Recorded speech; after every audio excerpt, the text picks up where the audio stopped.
నారాయణపేట జిల్లా మక్తల్ పట్టణంలోని మంత్రి వాకిటి శ్రీహరి ఇంటిని విద్యార్థి సంఘాలు ముట్టడించాయి. తెలంగాణలో పెండింగ్ లో ఉన్న 10,000 కోట్లకు పైగా స్కాలర్షిప్ ఫీజు రియంబర్స్మెంట్ ను విడుదల చేయాలని డిమాండ్ చేశారు. నారాయణపేట, మక్తల్ పట్టణాల్లో ప్రభుత్వ జూనియర్ కళాశాలల్లో నూతన భవనాలను నిర్మించాలని మంత్రి వాకిటి శ్రీహరి ఇంటి ముందు నిరసన వ్యక్తం చేశారు. గత ప్రభుత్వం విద్యారంగం పట్ల ఏ విధానాల్ని అనుసరించిందో ఈ ప్రభుత్వం కూడా అదే విధానాల్ని అనుసరిస్తోందని ఆరోపించారు.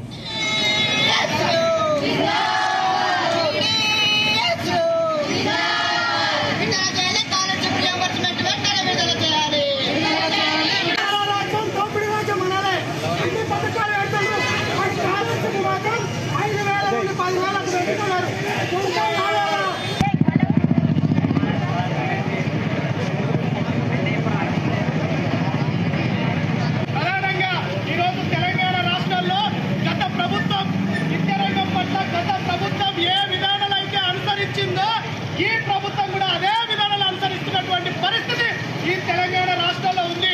విద్యార్థి లోకమంతా మనం అర్థం చేసుకోవాలా. రాజకీయాలను కూడా మనం పర్యవేక్షించాల్సినటువంటి బాధ్యత విద్యార్థులు మన పైన ఉన్నది.